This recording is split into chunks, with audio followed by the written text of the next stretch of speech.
Hello YouTube, this is Steven with On My Way to Fire, a channel about early retirement and all things investing. And in today's topic, I want to talk about inflation. Man, this is one of the things that just gets to me that just never seems to end. Just as we're getting used to prices for certain things, costs and services start going up in price. And specifically, I want to focus on the time period from 2020 to date here in 2026 and how inflation has just continued to be a nonstop force that hasn't ended. And there's a number of factors as to why inflation is the way it is today. But, I want to focus on what affects us as a consumer and how we get by on our budgets. So if we think back to 2020 and what happened with the pandemic and we got stimulus money from the government, we saw a run on goods and services where there were shortages and even supply chain issues, as we heard nonstop. It was a time of being in lockdown and having restrictions on travel, and people were pent up and wanting to do things. And I'd say going into that summer, there was a thing called like revenge travel, where people were wanting to go places and just do whatever it takes to get out and go, and they didn't care what it cost. And there was just like a mad dash, on the goods and services, and especially travel at that time. And as we've seen, the cost of things has just gone through the roof. The one thing that gets to me here in California is the electricity. They hit us with a connection charge, and I'm a low-end user, single-person household. So my bill was usually around $30 to $35. Now it's about $60 a month because they added this mandatory connection charge. So I just feel like it's a big ripoff. We didn't vote for it. They just passed it and added it to our bill without it even asking. So I want to talk about some things of how I'm dealing with it and how maybe you can consider your budget. And if you want to offer any comments, tell me what you're doing to make your budget better. So as we are here in 2026, I did my own research in getting ready for this video, and consulting Google, ChatGPT, and a few other sources, I came up with inflation being somewhere around a cumulative amount of about 25%, give or take, since 2020. Now I find this number a bit low because I think they exclude certain things.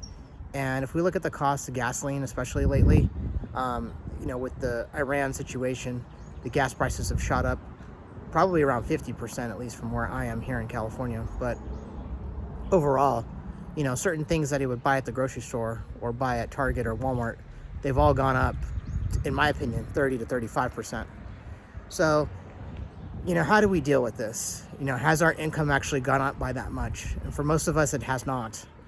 So you really got to watch your spending and use your credit card reward points if you have that for cash back.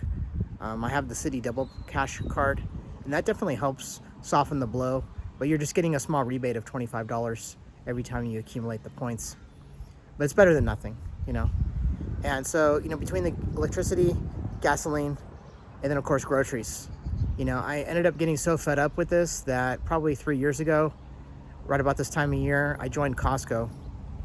And although I'm a single household, I focus my purchases during the sales. So they'll have like a member sales event for a few weeks out of the month, and they'll have certain offers of like somewhere between $3 and $10 off certain items. So if it's like a packaged good or a frozen item or vitamins or something like that, I'll look at what I have at my home and I'll buy, especially if it's a dry good item, I'll buy 2 or 3 of them, and that'll last me 3 or 4 months in some cases for those type of items, and get them while they're on sale. But shopping at a regular grocery store, what I used to do is just always go through the flyers, try to see what's a good offer. They have what's called loss leaders at like a Vons, Ralph's, or Albertsons, or those type of stores, where they just want to get you in the door and they'll sell it at a lower cost to get you in. But then if you buy something else, it's really expensive. So something that would be like laundry detergent or diapers or something like that, those kind of things never really go on sale. So they'll charge you a lot more at a place like that. So if you don't want to bother with a club membership, you could look at going to a bulk store like Smart & Final if you have that in your area. They have pretty good prices, but they also have weekly sales. And then there's another place out here in California called Grocery Outlet. They have some deals, but you got to look at the expiration dates and see if it's an item you would use. But overall, get eggs. That was another thing. A couple years ago, the egg prices went up a lot. So I did some research on that, and it was really related to what they claim was a bird illness, and they had to kill a bunch of birds for the chickens. And then the supply was really short. Then we were coming up on Easter, and it just was like a never-ending series of reasons why the egg prices were like $6 or $7 at the time. And it got to the point where you couldn't even buy more than a couple dozen eggs, and they'd limit you on your purchases. In Costco, you'd have these people that run restaurants coming in and trying to get a pallet of eggs, and they're trying to restrict them to only buy so many. And it seems like that's really come down. It looks like the chicken population has actually increased quite a bit in the last year to make up for that shortage, which I think was about 2 years ago actually. But it's just crazy, all this stuff. And then even it was maybe 3 or 4 years ago, there was a situation with the natural gas, and the price spiked in December. And my bill is normally like 15 to 20 bucks. It was like $75 for that month because I just got ripped off on the wholesale price that they claim couldn't be controlled. And they just ripped us off across the board for everybody at that time. So it's one of those things that you just have to adjust and see what you can do with your budget to get by. And you have to leave a little bit of margin because you don't know, these unknown things can come up, and it just causes like a complete wrench in the system. And it'll mess up your budgeting if you're like a to the exact dollar type of person that budgets. I'm not really like that, but I know for a general range what my costs are. And it does annoy me to no end when the costs keep going up. And I am thankful that I get to work from home because that cuts on my gas expense. So generally I'll go out to eat once a week maybe, and go to the grocery store and get gas maybe every other week or every 3 weeks. So it really hasn't affected me as much as other people, but I definitely sympathize because the gas prices are so expensive. It's just out of control here in California. I think the gas station where I'm at right now, it's about $6.30. So it's just ridiculously high. So what can we do as a consumer to fight back against it? And I think that's what it comes down to, boycotting and just stop buying certain things. So fast food places like McDonald's, they tried to rebrand this new ad campaign to say that they have a new value meal, but all they did was increase prices and take away deals that we used to have there. And I'll be the first to admit, McDonald's is not the healthiest food to be eating, but they reframed it as if they were doing us a favor, and they're just ripping us off. And then to top it off, they devalued the points. So if you had so many points, I think 1,500 you could get an item. It was 1,500, 3,000, 4,500, and 6,000 points. And so what they did is they raised it. So now you got to spend an extra $5, and now it's 2,000, 4,000, etc. for the point. So that's another thing. I stopped eating as much fast food because number one, it's not healthy, but two, there's just no deals out there right now. These places are all ripoffs. Taco Bell used to be a decent deal back in the day, but it's like Chipotle prices for McDonald's, and I don't really think that much of Chipotle either. I think they're excessively priced. But I guess with today's age of costs in food and restaurants, I guess they're considered a somewhat okay value for Chipotle. But personally, I don't eat there. If I'm gonna go to a place, I'll tend to go to a place like In-N-Out. To me, that's the best value right now in fast food. It's consistent. There's no gimmicks. There's no games. They have the same products, whatever you want. It's a very limited menu. And the quality is just excellent no matter what location I go to. And an honorable mention for number 2 would be Del Taco. That's a pretty good place to go to. They do occasionally have deals in their app, but costs for all these things just keep going up year after year. So I think we as a consumer, we have to speak up by not purchasing and boycotting some of these things. And if it's a discretionary item, like a fast food, you can easily boycott that, but you got to plan ahead. So if you're traveling, bring snacks with you, that kind of thing. Bring waters with you. Don't get caught off guard. That's one way you can save money. Number 2, plan multiple things during one trip of errands. Hit up Costco, hit up the grocery store, get gas. Do a couple things in a row on the same trip so you're not constantly leaving your house and just going to one place and coming back. Try to do like a loop where you have multiple things in one trip.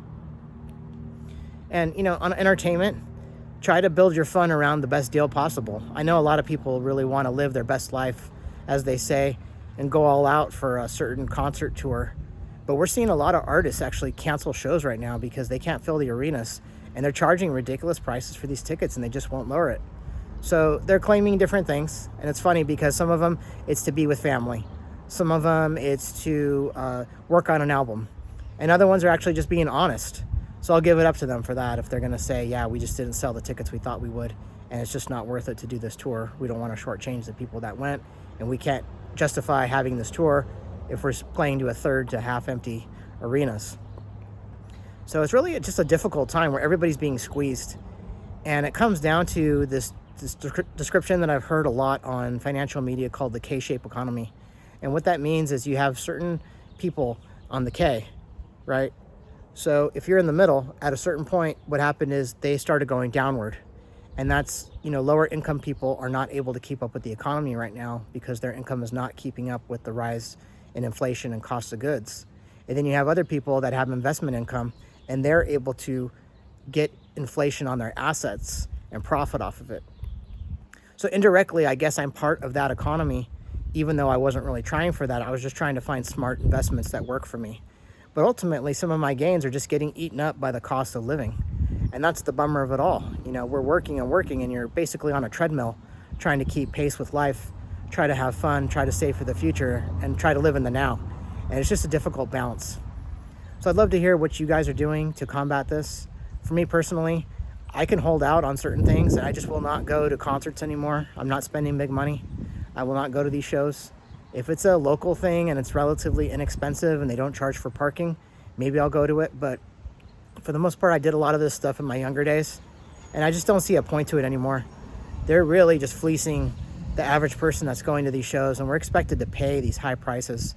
And then if you want a drink or a alcoholic drink at these shows, it's like $20. Might even be more than that. To me, it's just not worth it. You got to choose your battles, and I'd rather retire early than go to some dumb show that I'm not going to even care about. There's really nothing that excites me with some of these big arena tours anymore. I think it's just past, and I'm probably just too old now to get into it. There's no bands that really excite me that I haven't already seen, and it's just at a point where I want to plan for my future. So anyway, give me your feedback on this video. Let me know what you think. See you in the next video.